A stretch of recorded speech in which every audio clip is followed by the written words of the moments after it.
अच्छा भाई, तो स्टार्ट कर लेते हैं हम लोग। तो हमने लास्ट क्लास में जहाँ पे छोड़ा था, अपने VS कोड को ओपन कर लेते हैं।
अच्छा भाई, तो हमारे पास यहाँ पर आकर एक नया टैग था जो लास्ट क्लास में हमने, इससे पहले भी हम लोग ये टैग पढ़ चुके हैं। बी का टैग जो कि यूज किया जाता है बोल्ड के लिए। ये HTML4 तक आप इसको यूज करते थे। अब HTML5 में बोल्ड की जगह स्ट्रॉन्ग का टैग यूज होता है। आप बी के टैग की जगह कौन सा टैग यूज करोगे? स्ट्रॉन्ग का। अब सवाल है कि भाई क्यों बी के टैग को छोड़कर क्यों स्ट्रॉन्ग का टैग यूज किया गया? आपके आपके पास जब वेबसाइट को रीड किया जाएगा, मतलब कोई ऐसे लोग जो आपकी वेबसाइट को देख नहीं सकते, वो आपकी वेबसाइट को सुन रहे हैं। सुनने का मकसद कि आपने कोई एजुकेशन की वेबसाइट बनाई है, वहाँ पे रीडर रीड कर रहा है पूरे पूरे टेक्स्ट को। अगर वो टेक्स्ट बी के टैग के अंदर होगा तो उसको as a simple text read करेगा, as a simple text read करेगा।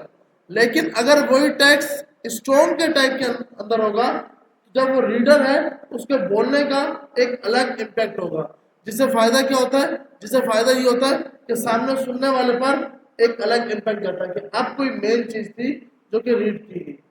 जैसे कि अब मैं सिंपल बोल रहा हूँ तो मेरी हर बात सिंपल है। जब मैं डॉलर की बात की तो डॉलर मेन मेन चीज है। तो क्या है कि डॉलर सुनते ही हम हमारे होश ओके हो जाते हैं कि हाँ भाई, अच्छा ये डॉलर की बात हो रही है। तो इस तरह हमारे पास बी के टैग के अंदर जब भी रीड की जाएगी सिंपल टेक्स्ट रीड होगा, लेकिन स्ट्रॉन्ग के टैग के अंदर आपके पास वो जब रीड करेगा, रीड करते वक्त अलग अलग इम्पैक्ट डालेगा। आउटपुट के अंदर कोई फर्क नहीं आता, चाहे आप बी के साथ लिखो या स्ट्रॉन्ग के साथ लिखो। मिसाल के तौर पर जैसे हमने कल की क्लास में बी का टैग यूज किया था, बोल्ड टेक्स्ट, और दूसरा हमने टैग बना लिया स्ट्रॉन्ग का टैग, स्ट्रॉन्ग टेक्स्ट। तो हमारे पास ये सिंपल दो टैग बने आगे, एक बी का टैग और दूसरा स्ट्रॉन्ग का टैग। आउटपुट देखते हैं भाई लाइव पर कि क्या कुछ फर्क आ रहा है। हमने इसको रन किया तो आउटपुट में आपको कुछ भी फर्क नजर नहीं आ रहा। दोनों के दोनों ही बोल्ड है, दोनों की फॉन्ट फैमिली बिल्कुल सेम है। फर्क क्या होगा? रीडर जब इस वेबसाइट को रीड करेगा तो जो टेक्स्ट स्ट्रॉन्ग के अंदर होगा उसको अलग तरीके से रीड करेगा। जो सुनने वाला होगा उस पर इम्पैक्ट पड़ेगा कि ये कोई मेन वर्ड था जो मैं मिस कर चुका हूँ, वो वर्ड फिर से सुनेगा। इससे क्या होता है कि आपके पास आपके यूजर के ऊपर इम्पैक्ट पड़ता है। तो स्ट्रॉन्ग के टैग के जरिए ये काम कराया जा सकता है। दूसरा, बी के टैग से ज्यादा एसईओ आपकी स्ट्रॉन्ग के टैग के अंदर होती है। बी के टैग से ज्यादा अच्छी एसईओ किसके अंदर है? स्ट्रॉन्ग के टैग के अंदर। दोनों के दोनों टैग बी का टैग हो या स्ट्रॉन्ग का टैग हो, दोनों पेयर टैग। हमें पता है कि पेयर टैग क्या होता है कि ओपन भी होगा और क्लोज भी होगा, दोनों के दोनों इनलाइन टैग है। इनलाइन टैग का मकसद कि अपने साथ किसी और को आने देंगे, इनलाइन टैग हमारे पास ये होता है। तो बी का टैग और स्ट्रॉन्ग का टैग हमारे पास फर्क क्या है, हमें समझ आ गया कि बी HTML4 तक यूज हो रहा था किसी भी टेक्स्ट को स्ट्रॉन्ग करने के लिए। अब हमें कोई भी टेक्स्ट को स्ट्रॉन्ग करना है तो बी का टैग यूज नहीं करना, अब हमें क्या यूज करना है, स्ट्रॉन्ग का टैग। स्ट्रॉन्ग का टैग एक तो रीडर पे इम्पैक्ट अलग डालेगा सुनने वाले पे, और दूसरा एसईओ अच्छी हो। इस टैग के अंदर जो भी टैक्स होता है उस पर एसईओ हो पाती है, बी वाले पर स्ट्रॉन्ग एसईओ नहीं हो पाती। इसी तरह दूसरा एक टैग है अटैलिक, आई से हम बनाते हैं इस टैग को। जी जी,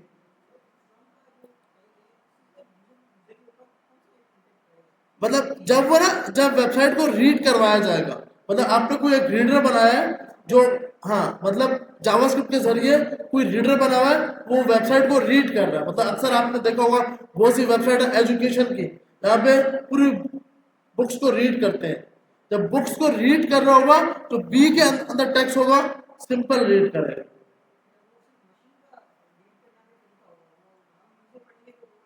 हाँ नहीं, हम तो क्योंकि हम तो जब रीड करेंगे हमें कोई फर्क नहीं आएगा, जब मशीन रीड करेगी, रीडर मशीन है, हम सुनने वाले हैं। हम जब ये कोई बी के अंदर लिखा होगा ना तो सुनने वाले पे कोई इम्पैक्ट नहीं जाएगा, क्यों कि जैसा पिछला टेक्स्ट था वैसे उसने इस टेक्स्ट को भी रीड किया है। लेकिन जब वो टेक्स्ट स्ट्रॉन्ग के अंदर होगा तो फिर इम्पैक्ट पड़ेगा सुनने वाले पर कि भाई ये कोई मेन वर्ड था। इसी तरह कोई टेक्स्ट अटैलिक है तो उसके लिए हम आई का टैग यूज करते हैं। HTML4 तक आई का टैग था, जैसे स्ट्रॉन्ग आया इसी तरह इसके लिए भी EM का टैग आया, एम्फिस। अगर हम इसको चेक करते हैं यहाँ पर जाकर BR का टैग लगा देते हैं, नेक्स्ट लाइन आई का टैग लिखा, अटैलिक टैग्स, और यहां जाकर आपने EM का टैग लिखा, एम्फेस। यहां पर आए पेज पे, दोनों में कोई फर्क नहीं है, दोनों की दोनों अटैलिक टेक्स्ट है, दोनों की दोनों क्या है, अटैलिक। अगर हम सेम टेक्स्ट रखें और फिर चेक करें, ये उठाकर मैंने यहां पर भी डाल दिया। अब हम यहाँ पे आप देख रहे हैं दोनों बिल्कुल सेम है, कोई टेक्स्ट में चेंजिंग नहीं है। जैसे बी का टैग था इसी तरह स्ट्रॉन्ग का टैग का शो हो रहा था, इसी तरह आई का टैग अटैलिक करने के लिए, EM का टैग अटैलिक करने के लिए। फर्क वही है कि जब वेबसाइट को रीड किया जाएगा तो आई के टेक्स्ट को सिंपल रीड करवाया जाएगा। ये HTML5 में आया तो इसमें रीडर के ऊपर एक अलग से इम्पैक्ट डालेगा कि भाई ये कोई मेन वर्ड था जो आपने मिस कर दिया, रीडर फिर से सुनेगा उसको। जी जी, रीड्स का और एसईओ का, इसके ऊपर एसईओ अच्छी होगी EM और स्ट्रॉन्ग के ऊपर, क्योंकि ये HTML5 के टैग है। बी और आई HTML4 तक थे, अब बी और आई यूज नहीं करते, अब स्ट्रॉन्ग और EM यूज करते हैं। ये एडवांस है। हाँ बिल्कुल, कि जो लोग आपकी वेबसाइट को देख नहीं सकते तो आप एक रीडर लगा देते हो कि भाई आपके पास ऑप्शन, आप वेबसाइट को रीड भी कर सुन सको। बिल्कुल बिल्कुल ऐसे ही। तो उस टाइप के लिए जब स्ट्रॉन्ग या EM में होगा तो जो रीड कर रहा होगा, मतलब रीडर आप नहीं हो, रीडर आपकी मशीन है, मशीन उस लफ्ज को अलग तरीके से पढ़ेगी तो सुनने वाले पे इम्पैक्ट आता है।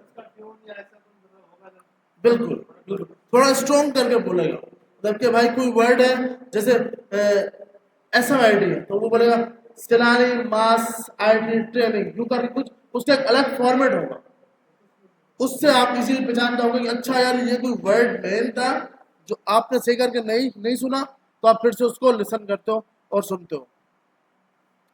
इसी तरह हमारे पास यहां पर आकर नीचे आकर एक नया टैग आता है एबर का, एब्रीवेशन। ये आपको समझ आ गया, बी का टैग और स्ट्रॉन्ग का टैग, जिसके अंदर हमारे पास स्ट्रॉन्ग के टैग के अंदर हमारे पास टेक्स्ट को स्ट्रॉन्ग करेगा, ईएम के टैग्स के अंदर अटैलिक करेगा। तो अब हमने आई या बी के टैग को यूज नहीं करना, अब हमने स्ट्रॉन्ग या ईएम के टैग को यूज करना, जिसका ये दोनों को इनलाइन है। इनलाइन इसलिए क्योंकि अपने साथ किसी और को आने दे रहे हैं। अगर आप यहाँ पे देखते हो तो ये अपने साथ किसी और को आने देता है और इसके साथ कोई इश्यू नहीं करवाता। अच्छा भाई, तो हमारे पास नेक्स्ट जो टैग है वो है एब्रीवेशन, ABBR, एब्रीवेशन। हम इसको कहां पे यूज करते हैं? इसको हम लोग यूज करते हैं मिसाल के तौर पर, आपके पास एक एबर का टैग है, आप चाहते हो भाई SMIT की फुल फॉर्म दिखाने के लिए, तो आप यहां पर एबर के अंदर एक पास होता है टाइटल। एबर के अंदर क्या पास होता है? टाइटल। और टाइटल में आप फुल फॉर्म बताते हो कि भाई आपकी फुल फॉर्म क्या होगी। आपने बताया सिलानी मास IT ट्रेनिंग। अब हम यहाँ पे आएंगे तो हमारे पास ये SMIT के नीचे कुछ डॉट्स लगे हुए आगे। इस डॉट्स का ये मकसद है कि भाई इसमें कोई फुल फॉर्म लिखी हुई है, यूजर जब माउस लेकर जाएगा उसको फुल फॉर्म दिखाई जाएगी, सिलानी मास IT ट्रेनिंग।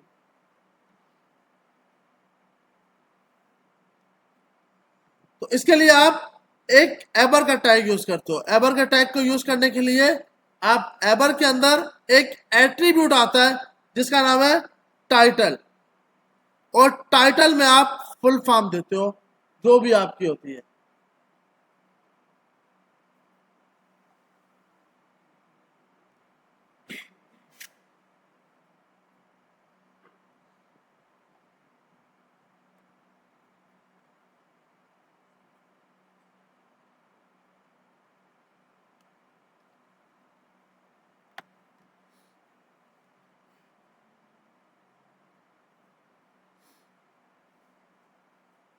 सही है भाई, तो हमारे पास यहां तक सब कुछ समझ आ गया कि एबर का टैग की फुल फॉर्म है एब्रीवेशन। एब्रीवेशन क्यों यूज करते हैं कि किसी भी वर्ड की फुल फॉर्म आपने दिखानी हो। जैसे हमारे पास अगर आपकी वेबसाइट में कोई और वर्ड लगा हुआ है जैसे www, तो आप यहां जाके बताते हो वर्ल्ड वाइड वेब। अब क्या होगा, जब आपके पास यूजर इसके ऊपर माउस लेकर आएगा तो उसको ये फुल फॉर्म दिखाएगा, और जब इसके ऊपर माउस लेके आएगा तो उसकी फुल फॉर्म दिखाएगा, सिलानी मास IT ट्रेनिंग।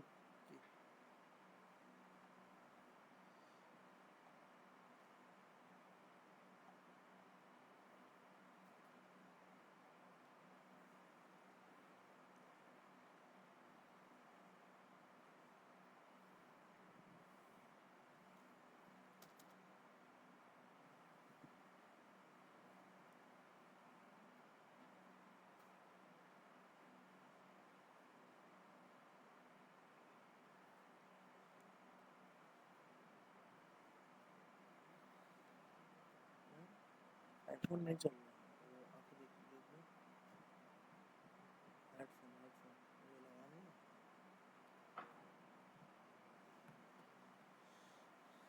तो हमारे पास एबर का टैग हो गया जिसके अंदर हमने टाइटल में वर्ल्ड वाइड को लिखा, और जब यूजर इसके ऊपर क्लिक कर रहा है तो उसके सामने उसको फुल फॉर्म दिखा रहा है। एक टाइटल में मल्टीपल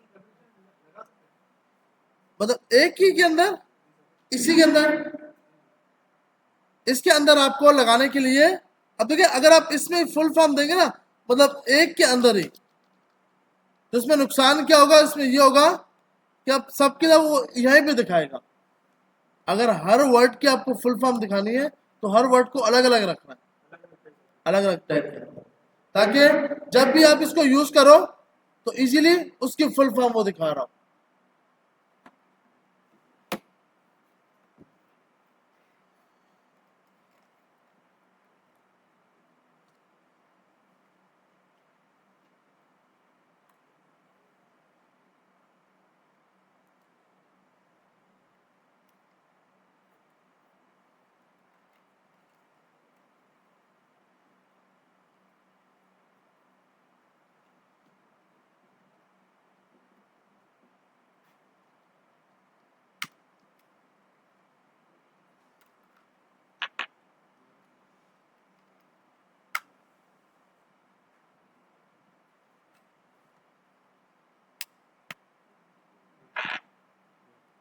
अच्छा भाई, तो हमारे पास एक होता है सुपर स्क्रिप्ट और एक होता है सब स्क्रिप्ट। सुपर स्क्रिप्ट और सब स्क्रिप्ट में मेन हमारे पास क्या फर्क होता है वो हम देख लेते हैं।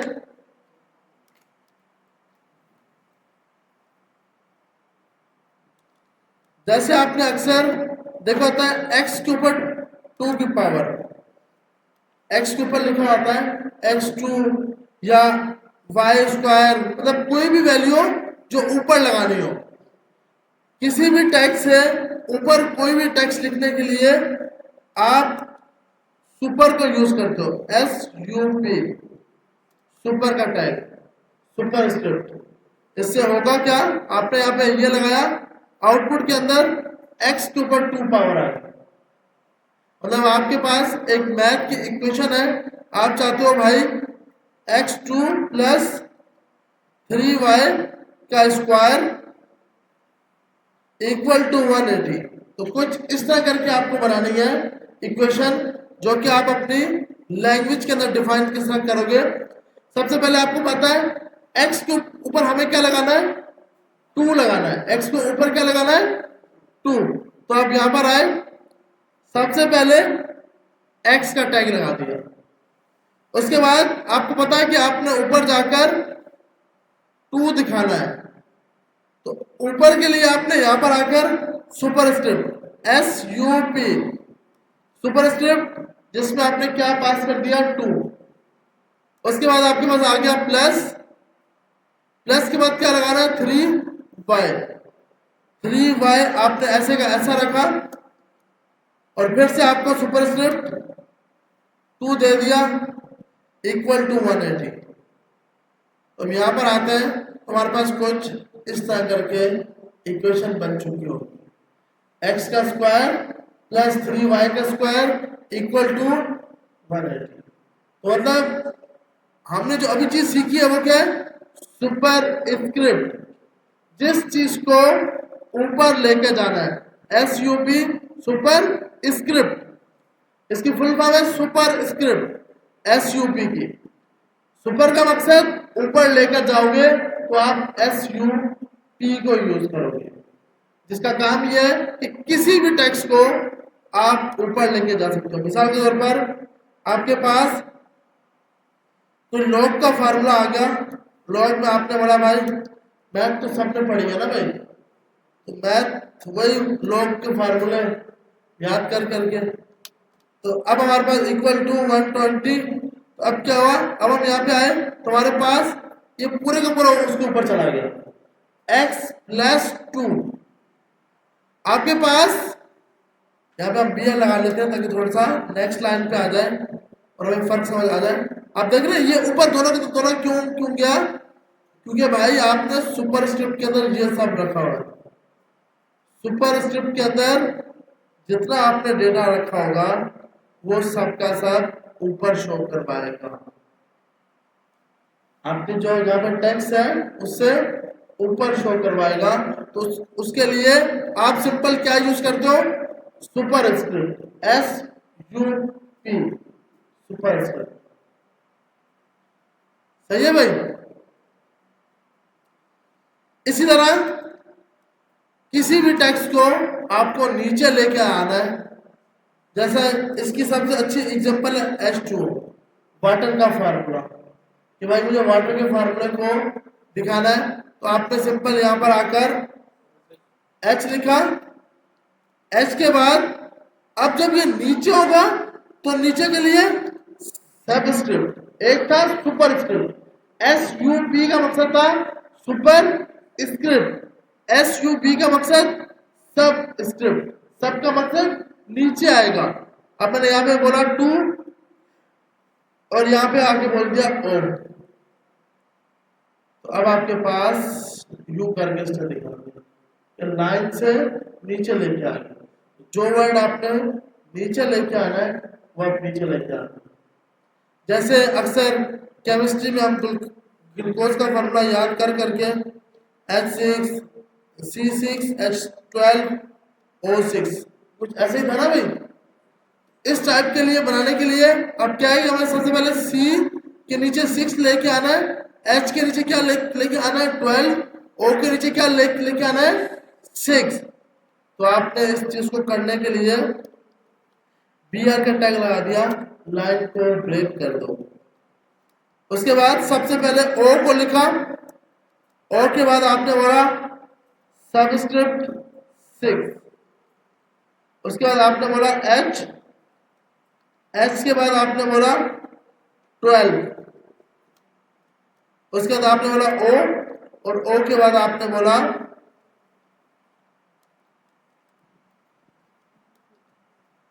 6। अब हम यहाँ पे आए, हमारे पास कुछ इस तरह करके O6 H12 O6। सर सुबह हो गई है, सुबह हो गई है, उठ जाए भैया, आप नहीं यार, आपके साथ वाला ये इस साइड वाला सर सोना नहीं है ना यार। तुम्हारे पास O6 H12 O6 आ रहा है, जो वैल्यू आपको नीचे लेके जानी है वो आप किसके अंदर रखोगे, सबस्क्रिप्ट के अंदर। जो चीज आपने ऊपर लेकर जानी है उसके लिए आप क्या रखोगे, सुपरस्क्रिप्ट। सही है भाई, यहाँ तक सबको समझ आ गया। तो नए जो टैग पढ़े वो बहुत इजी है। स्ट्रॉन्ग का टैग पढ़ा, EM का टैग पढ़ा, एवर का टैग पढ़ा और आपने सुपरस्क्रिप्ट का टैग पढ़ा और सबस्क्रिप्ट का टैग पढ़ा। सबके सब जितने भी टैग पढ़े ये सब इनलाइन टैग है, ये सबके सब पेयर टैग है।